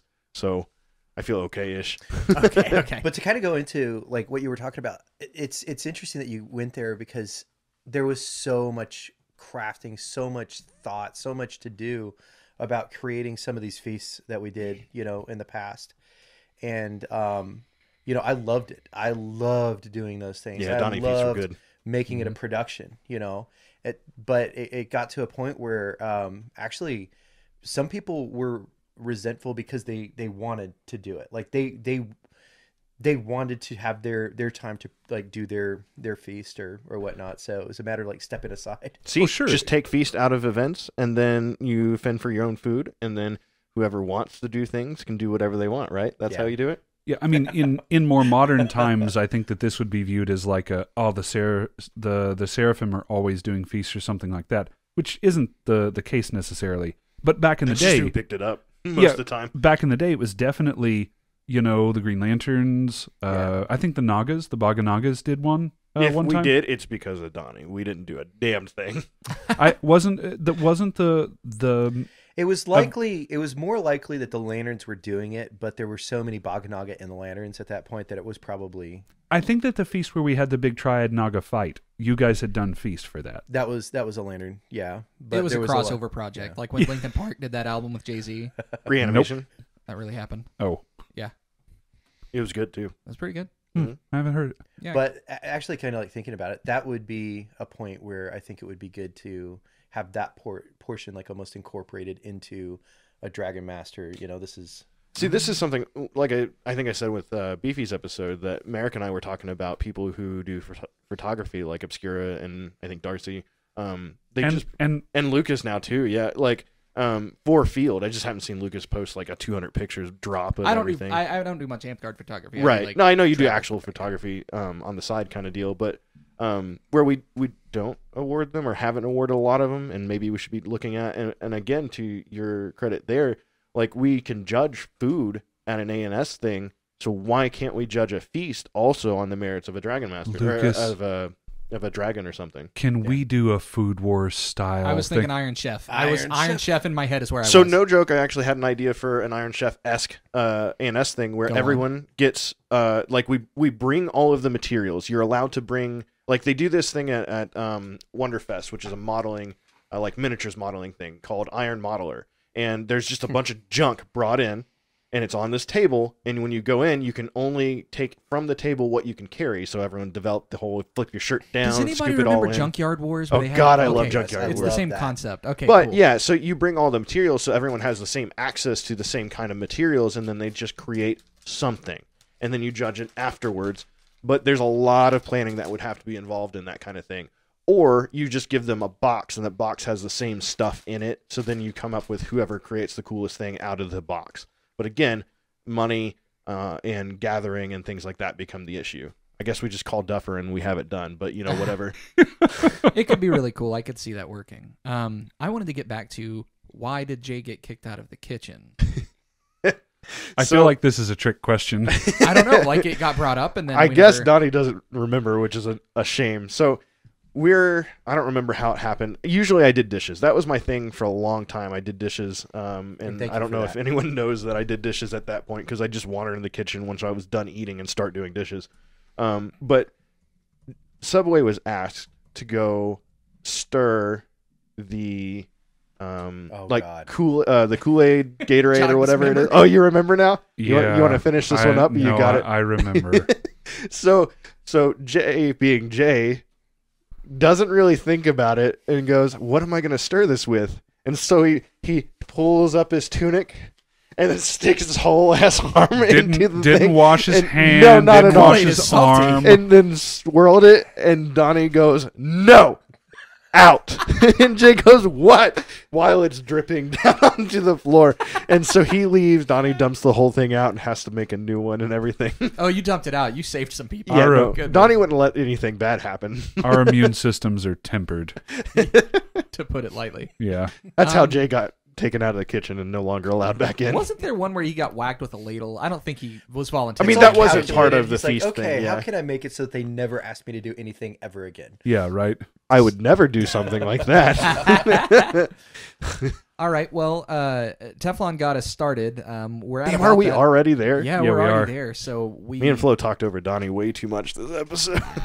No, just you. I'll let it most of you guys out. So we like to end on your favorite Amped Guard story, your craziest Amped Guard story. Sometimes they're the same thing. Do you have a particular moment in Amped Guard for you that's a cool story you'd like to share? Oh, gosh. It's always the hardest question. Well, it probably would have been easier if you would have told me about this ahead of time. Did you not? On the spot. That was on you.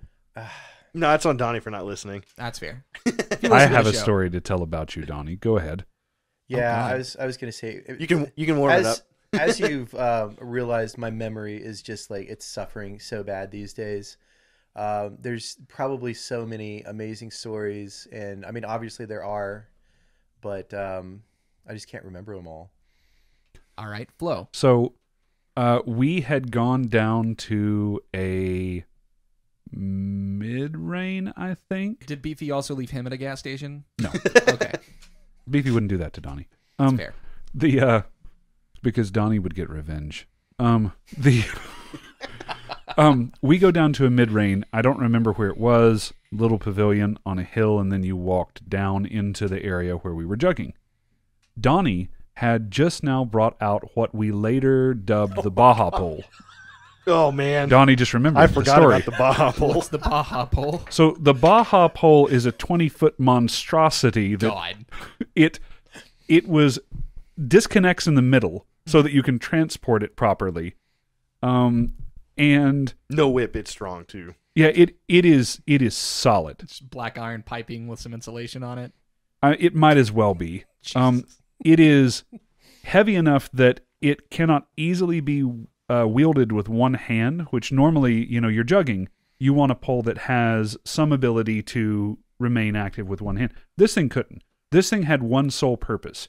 It was to work as a howitzer that chambered back to here and then poked forward across the entire field to hit the quick at midline when you were just starting.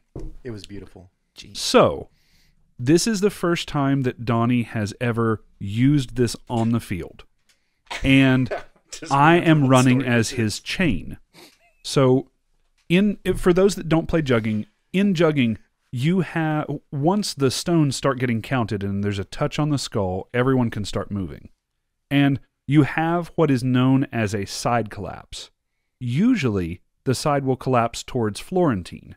Side collapses mean that the Florentiner who started over on the left side... Yeah, if you have a flat line dividing the field, at some point it starts to skew. That's right.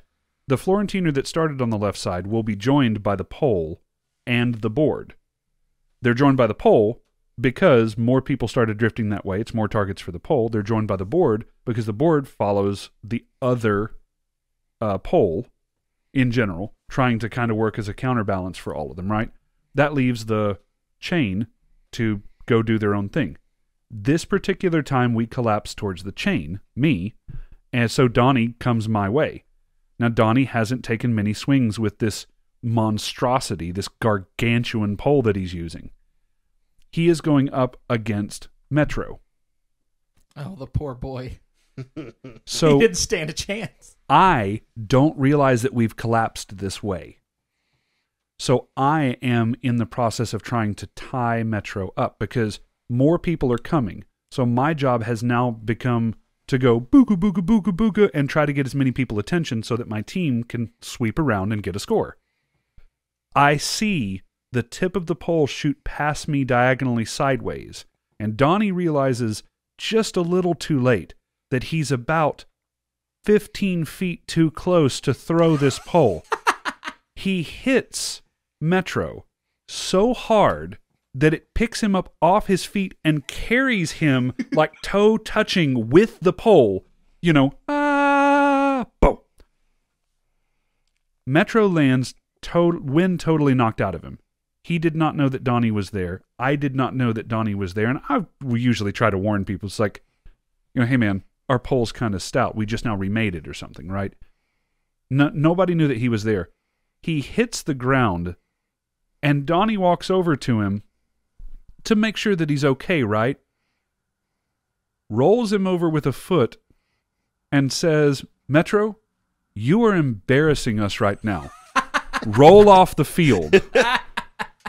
And the Reeve at the time, who was a second week out Patches... Oh, no.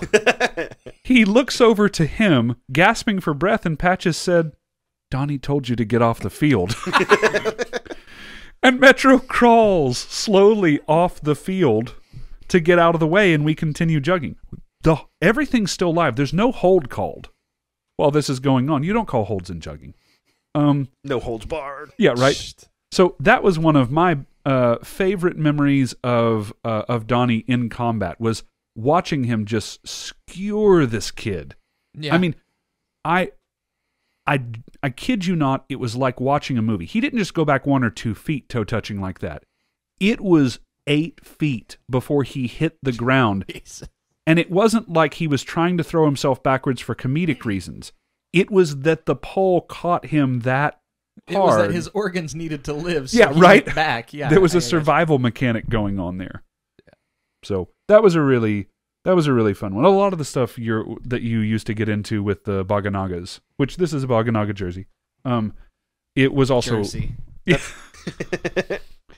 It's a jersey. It's a bit like a jersey. I have a whole thing about the state of Garb and Amthgard, but I'm not going to go there. I'm sorry, Metro. Yeah. He still played after everyone who's not like known the guy or anything. He played for a good 2-3 years after, at least. Well, also Donnie has and I didn't realize at the time, but like there's a I call it the dad voice. We called him the Mama Naga. Oh, okay. Well, it's like the dad voice, but it's kind of like, when Patches said, well, he told you to get off the field. It's like that can convince lesser experienced players that you're right in all conditions, Yeah, right. I recently experienced that at Symposium where somebody was bringing out the feast, and I'm just told like, you. Hey, the rolls go right there. And the guy was like, oh, okay. Set them down. And I was like... And then we picked up the rolls and started eating them. Yeah, and then we just started eating rolls at our table, and we're like, I can't You believe just that have worked. to exude enough confidence that people don't question it. That's it. Yeah, That's the part of instigation that's the secret. What's the thing? Orange vest and a clipboard will get you in anywhere. 100%. Yeah, absolutely. Dude, or a badge. Just like a badge flipped over, apparently. I've done, yeah. See? I got See, you know it. I got into the press pit at a Kanye show like that. Leave me alone. Using our work badges. Yeah. I actually got some great shots from that. I think that wraps us up. Did you come up with a story, or was that? No, we can't let him off. I was too busy being embarrassed about that. Oh, no. I've got one that'll embarrass you then. So On Bunch's episode of the podcast, he actually told this story, but I think he cut off a little early. So there was a road trip. I don't remember where we were going. We were going down to Florida. We were riding in Tie-Dye's van, and you were with us. And we stopped at this little like hole-in-the-wall gas station. Like the town had one gas station and 2 red lights, and that was it. Yeah. And we stop at this gas station, and I go, and I have to just... I didn't know that I was lactose intolerant at the time. In retrospect, I should have known. I had to go, right? So I'm in the bathroom, and a zhuzhy bathroom, super nice. And the only thing holding the toilet paper thing closed was a thin little thing of duct tape, and my idiot ass was just like, huh, oh no. And I was like, oh, so I'm holding it closed. I'm doing my business. I get up, and I'm like, all right, job done. And the whole roll falls into the toilet and just sits in it. And You're I'm an asshole. Well, and I walked out, and I was like, hey guys, we gotta fucking go. Like, we need to get in the van and get out of here. And we're driving back, and Bunch finally tells everybody what happened. And Donnie, he did the thing again. He used the dad voice where he was like, "Those ladies working there were so old. They're gonna have to clean that up. I can't believe you did that to him." And I feel I'm like I can't believe I've done this. Like and he's like, "I'm just fucking with you." But for like 30 solid minutes, he's like, "I can't believe you did that to them. We need to turn the van around." And he's full on having me like, "Oh, I'm a bad person." Got read the riot act, did you? Yeah, and then at 30 minutes, he's like, "He's had enough. I'm fucking with you." Yeah. All right. Come on, you got to have at least a little bit of a story there, Donnie. I have like all sorts of like these little things that are floating through my head, but I think it's what people remember the most, what are the best, because I never would have remembered. I know, right? All right. First person ever to escape story time. We're not going to tell people how you did it. I think that's a good spot to roll this out. Yeah? Yeah. All right. Hey, everyone. Thanks for listening. If you liked what you heard, be sure to subscribe to our podcast on YouTube or Spotify to get notified about new episodes. And make sure to follow us on Facebook for announcements and more.